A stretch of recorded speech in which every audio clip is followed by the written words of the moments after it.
जब मेरे पास couple counselling के लिए या रिलेशनशिप कोचिंग के लिए या मैरिज थेरेपीज के लिए लोग आते हैं, तो एक सवाल जो है ना वो बहुत ज़्यादा जो है ना वो मुझसे किया जाता है, और मैं बहुत ज़्यादा सुनती हूँ एक जुमला कि अब हमें वो स्पार्क नहीं रहा, हमारे दरमियान में वो केमिस्ट्री नहीं है। सो अगर इस बात का जवाब चाहिए तो थोड़ा सा हमें जो है ना वो साइंस को समझना पड़ेगा। ये समझना पड़ेगा कि स्पार्क होता क्या है। स्पार्क जब दो ऐसी चीज़ें मिलती हैं जिनको नहीं मिलना चाहिए तो स्पार्क होता है। तो जब हम किसी ऐसे बंदे के साथ मिलते हैं कि जिसकी एनर्जी हमारी एनर्जी से मैच नहीं करती तो स्पार्क होता है। लेकिन हमारे ब्रेन को, अगर मैं आसान अल्फाज में कहूँ, हॉलीवुड या बॉलीवुड ने इस तरीके से कंडीशन कर दिया है कि स्पार्क होना बहुत ज़रूरी है रिलेशनशिप में। यकीन माने इससे बड़ी कोई स्टूपिडिटी मैंने नहीं सुनी। क्यों? क्योंकि spark is not related with your relationship.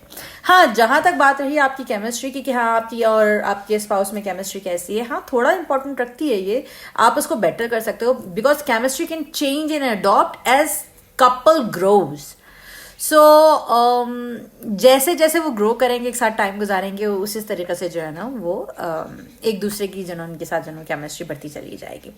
और अगर मैं कहूँ तो इनिशियल स्पार्क्स जो होते हैं वो बेसिकली फिजिकल अट्रैक्शन की वजह से होते हैं। और इस्लाम क्या कहता है? इस्लाम ये कहता है कि जी आप अगर किसी अपने लिए स्पाउस ढूंढने के लिए जाओ तो आप ये ना देखो कि वो आपके लिए कैसा, बल्कि ये देखो कि वो आगे चल के जो ना तुम्हारे बच्चों के लिए कैसा होगा, ये कैसी होगी। क्योंकि आपके पास जो ना वो हमेशा चॉइस है कि आप अपने लिए जो ना किस तरह का स्पाउस चूज करते हो, लेकिन आपके बच्चों के पास कभी भी चॉइस नहीं होगी कि वो किस तरीके से अपने लिए पेरेंट्स चूज करेंगी। तो वो they can not choose their parents, either the mother और the father, they can not choose, but you are always have the option to choose your spouse. तो फिजिकल अट्रैक्शन से ज्यादा, क्योंकि फिजिकल अट्रैक्शन आज है कल नहीं है, जवानी आज होती है कल बुढ़ापा जो है ना वो दहलीज पे होता है, और बीमारियां कल कुछ भी नहीं थी आज ढेरों बीमारियां लगी हुई होती हैं, और अजीब व गरीब जो है ना वो एक बच्चे के बाद जो है ना वो शक्ल औरत की भी बदल जाती है और मर्द की भी बदल जाती है। जी समझते हैं कि जी मर्द वैसे रहते हैं, जी नहीं, मर्द नहीं वैसे रहते। तो हॉर्मोन्स चेंज होते हैं, उम्र बढ़ती है, फिजिकल अपीयरेंसेस, अट्रैक्शन जो है ना वो एक तरफ कोने पे आ जाती है, और बचता क्या है?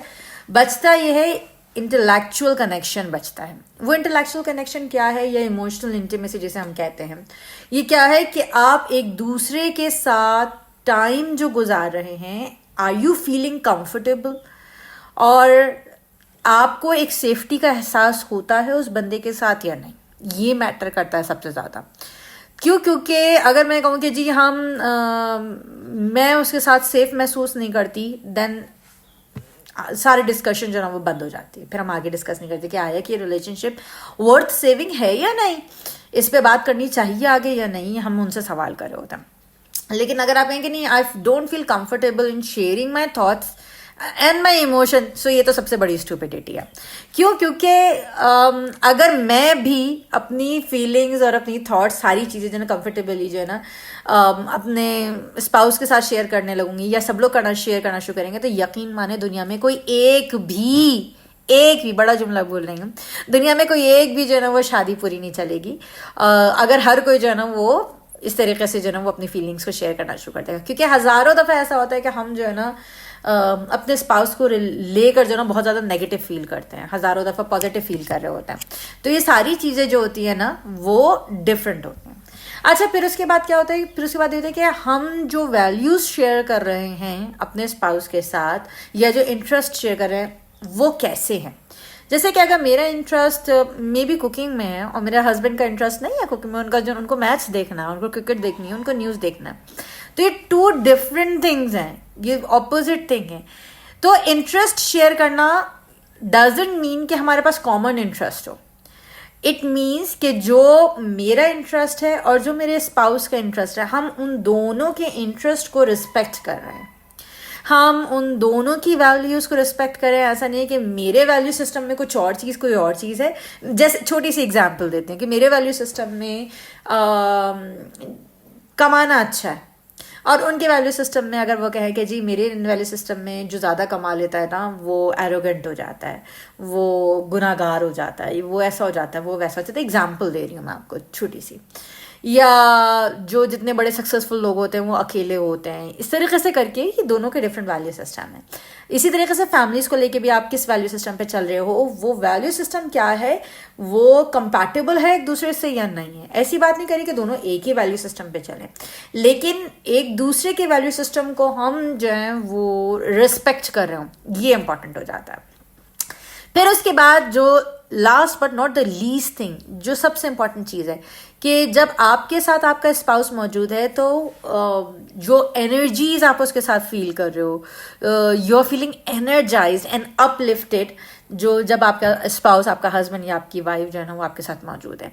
ये ना हो कि जब आप उनके साथ मौजूद हों तो आपकी अपनी सारी एनर्जी जो है ना वो ड्रेन हो जाए, तो आप अपने आप की को सेव करने में, अपने आप को सिक्योर करने में लगे हुए हो और यही सोचते रहो कि जी अब किस तरीके से जो है ना वो किया जाएगा और मैं अपने आप को कैसे बचा सकता हूँ, मुझे हर वक्त जो है काउंटर क्वेश्चनिंग किया जाएगा, गैस लाइट ना किया जा रहा हो। सो रिमेंबर वन थिंग कि attraction is a part of chemistry but it's not the whole chemistry. Okay, so mutual understanding और जो positive energies जो आपको मिल रही हैं, ये बहुत important है। ये जितना जितना टाइम बढ़ता है ये और डीपन होते चली जाती हैं और यही जो है वो रिलेशनशिप को जो ना वो लास्ट करता है। सो इन सारी चीज़ों में सबसे इम्पोर्टेंट जो है वो है रिस्पेक्ट। तो अगर आप अपने स्पाउस को रिस्पेक्ट दे रहे हैं, उसकी वैल्यूज़ को रिस्पेक्ट दे रहे हैं, उसके इंटरेस्ट को रिस्पेक्ट दे रहे हैं, उसके घर वालों को रिस्पेक्ट दे रहे हैं, उसकी इमोशनल इंटीमेसी को रिस्पेक्ट दे रहे हैं, उसके इंटेलेक्चुअल कनेक्शंस को रिस्पेक्ट दे रहे हैं, उसकी फिजिकल बॉडी को रिस्पेक्ट दे रहे हैं, तो यकीन मानिए आपका रिलेशनशिप बेस्ट होगा। लेकिन अगर आप रिस्पेक्ट नहीं दे पा रहे हैं तो डोंट एक्सपेक्ट कि सामने वाला बंदा भी रिस्पेक्ट करेगा। डोंट एक्सपेक्ट कि ये रिलेशनशिप जो होगा वो अच्छा चलेगा। थोड़े दिन तो अच्छा चलेगा लेकिन उसके बाद जो है ना इसके कॉन्सिक्वेंसेस, इसकी गड़बड़ें आपको नज़र आनी शुरू हो जाएंगी। बिल्कुल उसी तरीके से कि जब मैंने बहुत पहले एक वीडियो बनाई थी उसमें मैंने एग्जांपल दी थी कि अगर एक छोटे से फ्रॉक को, एक मेंढक को मैं पानी में डालूं और फिर जो है ना वो मैं आहिस्ता आहिस्ता करके चूल्हा तेज़ करती चली जाऊं। बहुत पुरानी एग्जांपल और बहुत सारे लोग दे चुके हैं इस वक्त इस एग्जांपल को। तो आहिस्ता आहिस्ता करके चूल्हा तेज़ करते जाओ। अगर जब ठंडे पानी में डालूंगे तो फ्रॉक आराम से सुकून से बैठा रहेगा, लेकिन वो मेंढक जो टेम्परेचर हाई होता जाएगा तो अपनी बॉडी को एडजस्ट करता चला जाएगा उस हिसाब से, उस टेम्परेचर के हिसाब से। लेकिन एक पॉइंट, ऑप्टिमम पॉइंट ऐसा आएगा कि उसके बाद उसे बर्दाश्त नहीं होगा और अब वो अपनी एनर्जीज को जब वो बाहर निकलने के लिए लगाएगा कि वो बाहर निकल सके तो वो निकल नहीं पाएगा और जब वो निकल नहीं पाएगा तो क्या होगा, वो मर जाएगा। तो देखिए आप अपनी एनर्जीज को जो शुरू में ना ये होता है कि जब रिलेशनशिप होते हैं ना तो वो क्योंकि कूल से शुरू हो रहे होते हैं तो आहिस्ता आहिस्ता जब नोक झोंक थोड़ी बहुत होनी शुरू होती है तो हम अपने आप को एडजस्ट करना शुरू कर देते हैं और उसी टेम्परेचर के हिसाब से हम अपने आप को मोल्ड करना शुरू कर देते हैं, उसी इन्वायरमेंट के हिसाब से हम अपने आप को मोल्ड करना शुरू कर देते हैं। लेकिन कहीं ऐसा ना हो कि इतनी देर हो जाए कि जब आपका वहाँ से निकलने का टाइम हो, अपने आप को बचाने का टाइम हो, तो उस वक्त तक आपकी एनर्जीज ख़त्म हो चुकी हों और उस वक्त तक कुछ ना बचे। तो दोनों सूरतों में आपको इस बात का अंदाज़ा होना बहुत ज़रूरी है कि आया कि आपने अगर रिलेशनशिप रखना है तो किन बेसिस पे रखना है और अगर से रिलेशनशिप नहीं रखना तो किन बेसिस की वजह से नहीं रखना। सो रिमेंबर वन थिंग कि that not the only factor is chemistry. Chemistry is very important, compatibility in terms of values, life force, energy and communication system, और ये सारी चीज़ें एक हेल्दी रिलेशनशिप के लिए बहुत ज़रूरी है कि आप अगर किसी के साथ कोई कॉन्फ्लिक्ट हो रहा है, कोई बहस हो रही है अपने स्पाउस के साथ, तो आया कि आप अपने स्पाउस के साथ उस कॉन्फ्लिक्ट को, उस प्रॉब्लम को किस तरीके से सॉल्व कर रहे हो। आया लड़ झगड़ के, नाराज़ हो के, बात करना बंद करके या तमीज़ से तरीके से बैठ के आपके अंदर इतने गट्स मौजूद हैं कि आप उस प्रॉब्लम को सॉल्व कर सको।